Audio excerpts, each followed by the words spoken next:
A lição 2 é a lição que é chamada de impotente. Ela também está no passo 1 e princípio 1. O princípio 1 diz: reconheço que não sou Deus. Admito que sou impotente para controlar a minha tendência de fazer as coisas erradas e que a minha vida está fora de controle. Felizes as pessoas que sabem que são espiritualmente pobres, Mateus 5:3. E o passo 1 diz assim: admitimos que éramos impotentes perante nossas feridas, dependências e comportamentos compulsivos, e que nossa vida se tornou ingovernável. Romanos 7:18 diz assim: pois eu sei que aquilo que é bom não vive em mim, isto é, na minha natureza humana. Porque mesmo tendo dentro de mim a vontade de fazer o bem, eu não consigo fazê-lo. O segundo passo que a gente precisa dar, o primeiro foi a negação, sair da negação, é admitir que eu sou impotente perante o meu problema. Eu não consigo controlar que eu tenho uma vontade de beber. Eu não consigo controlar que eu tenho uma vontade de comer mais do que eu deveria.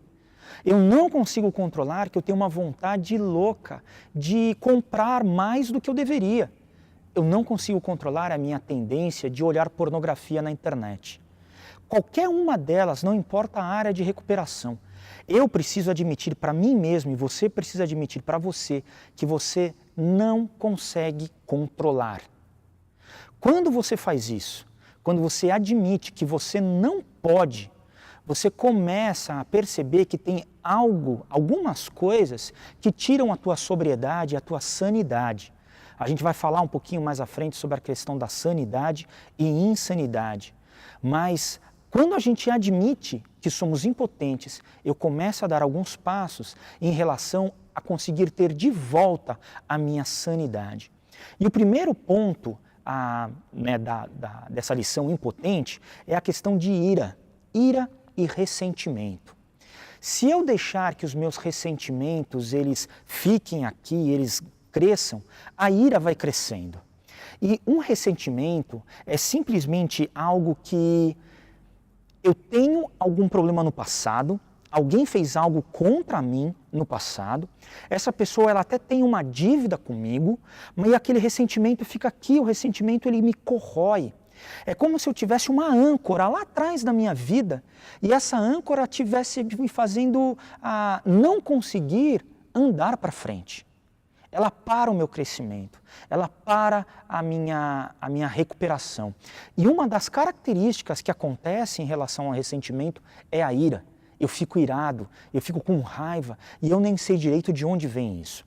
O ressentimento é como se eu quisesse matar o outro, mas quem toma o veneno sou eu.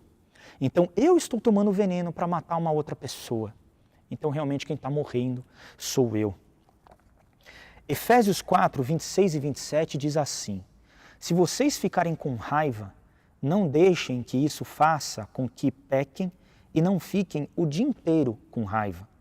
Não deem ao diabo oportunidade para tentar vocês. O segundo ponto é a questão de mentiras e desculpas. Todos nós temos desculpas excelentes para justificar os nossos comportamentos compulsivos. Além disso, existe aquela questão e se?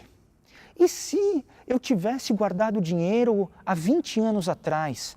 Os meus problemas financeiros não tinham mais acontecido. E se aquela pessoa não tivesse abusado de mim quando eu era uma criança? Eu não teria desenvolvido comportamentos sexuais errados. E se eu não tivesse sido abandonado pelos meus pais? Eu teria uma autoestima muito maior. E se isso é mentira? Por quê? O e se não existe. Você ficar vivendo nesse e se simplesmente te faz ficar ansioso. Não tem nada mais que isso. Então, esse e se não existe. Ele simplesmente faz com que a gente ache que algo existe e a gente vive no mundo da fantasia e no mundo da racionalização. Ah, não, eu só faço isso porque aconteceu aquilo. Não. Deixe as suas mentiras e as suas desculpas de lado. Lucas 12, 2 e 3 diz assim: tudo que está coberto vai ser descoberto, e o que está escondido será conhecido. Assim, tudo o que vocês disserem na escuridão será ouvido na luz do dia, e tudo que disserem em segredo, dentro de um quarto fechado, será anunciado abertamente. Jesus conhece a tua vida. Ele sabe a tua verdade. Ele sabe que muitas vezes as suas desculpas, racionalização são mentiras. Venha para a luz, fale a verdade.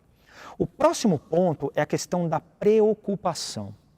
A preocupação no final do dia é, na verdade, uma falta de confiança em Deus. O que é a preocupação? Eu estar preocupado com alguma coisa que nem aconteceu. Olha para a tua vida e se lembra quantas vezes você só ficou ansioso e preocupado com algumas coisas que não aconteceram, com perigos que na verdade não existiam.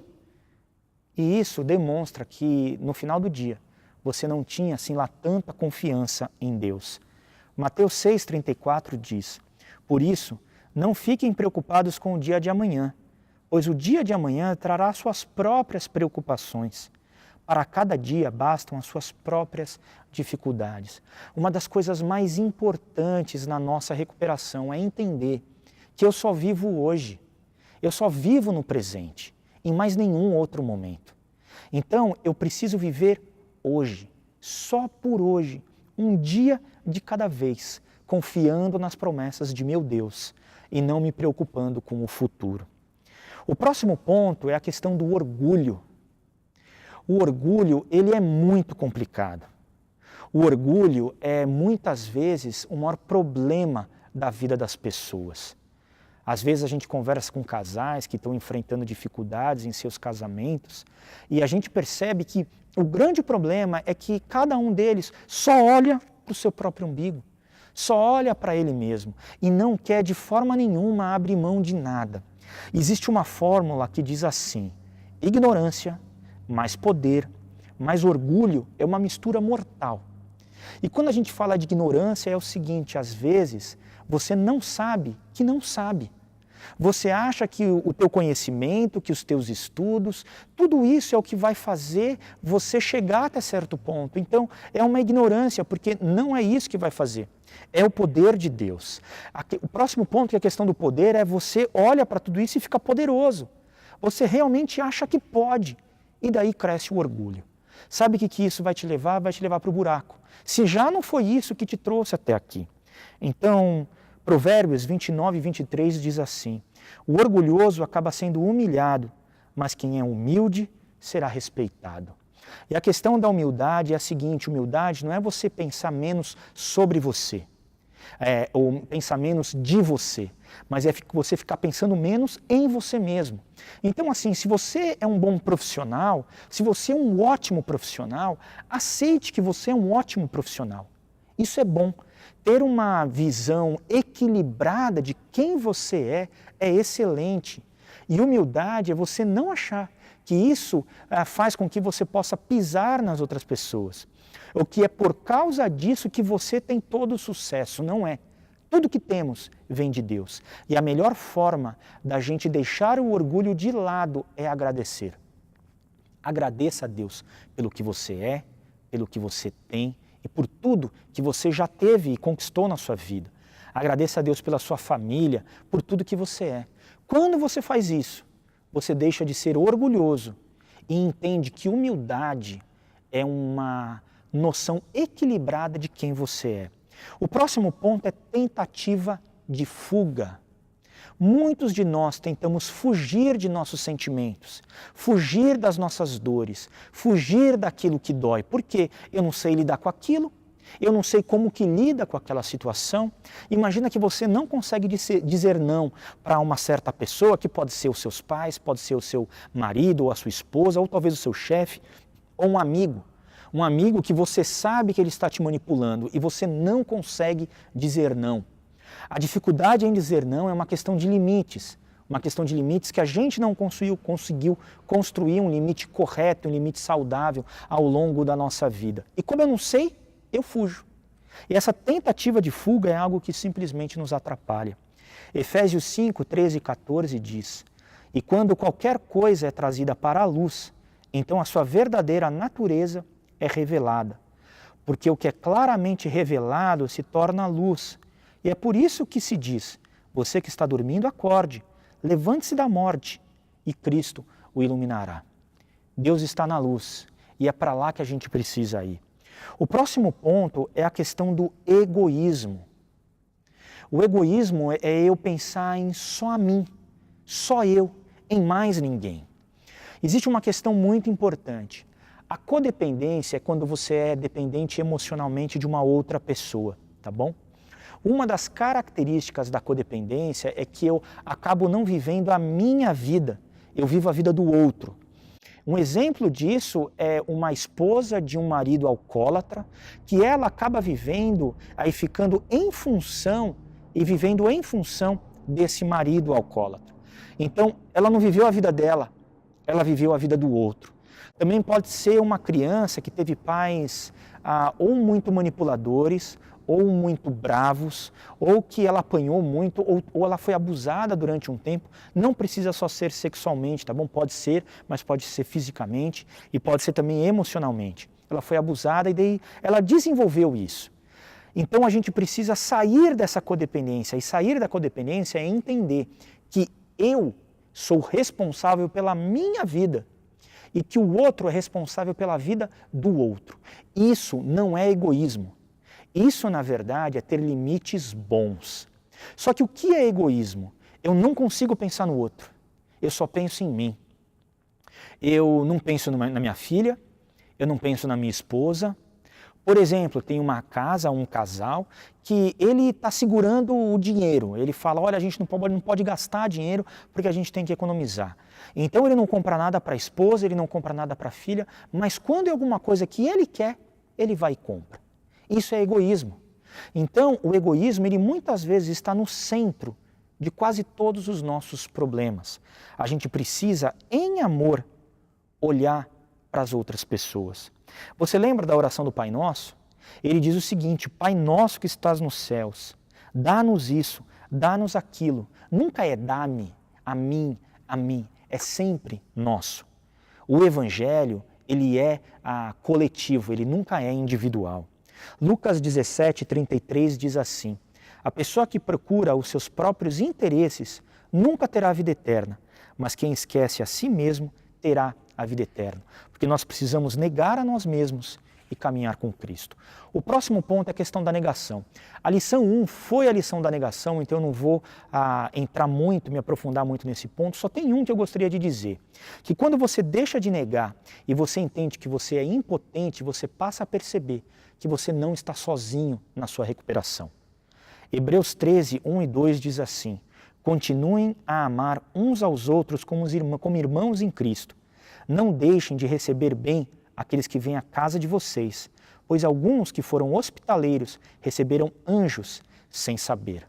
Então, quando a gente deixa de lado a negação, a gente percebe que não está sozinho no nosso processo de recuperação. O próximo ponto é um ponto chamado de temor. O que é isso? Às vezes você pode ter uma ideia de que Deus é um Deus punitivo. Deus é um Deus que ele é muito bravo e que ele vai te punir se você errar.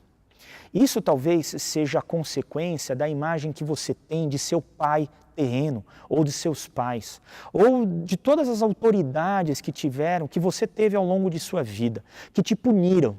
Mas Deus ele não é assim. Uma das grandes características de Deus é amor, e que Deus te ama, e ele se importa com você. Romanos 8:38 e 39 diz assim, pois eu tenho a certeza de que nada pode nos separar do amor de Deus, nem a morte, nem a vida, nem os anjos, nem outras autoridades ou poderes celestiais, nem o presente, nem o futuro, nem o mundo lá de cima, nem o mundo lá de baixo. Em todo o universo não há nada que possa nos separar do amor de Deus, que é nosso por meio de Cristo Jesus, o nosso Senhor. Essa promessa de Deus para cada um de nós precisa sempre estar em nossa mente. E a gente precisa relembrar isso. Não há nada que possa nos afastar do amor de Deus.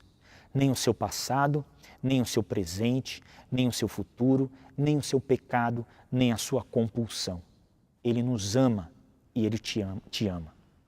O último passo é a questão de esvaziamento. Quando você dá este passo de impotência, você percebe que você não pode, aquele vazio que estava aqui dentro, ele começa a ser preenchido. Porque você não pode, mas Cristo pode. João 10,10 diz, o ladrão só vem para roubar, matar e destruir. Mas eu vim para que as ovelhas tenham vida e a vida completa, ou a vida abundante. Esta é a realidade de Cristo. Ele veio para que a gente seja livre, ele veio para que a gente possa ter uma vida completa e uma vida abundante. Parabéns, se você deu esse passo e você entendeu que você é impotente, você assumiu para a sua vida que você é impotente, você está dando espaço para que Deus possa trabalhar na sua vida e te ajude em seu processo de recuperação. Um abraço.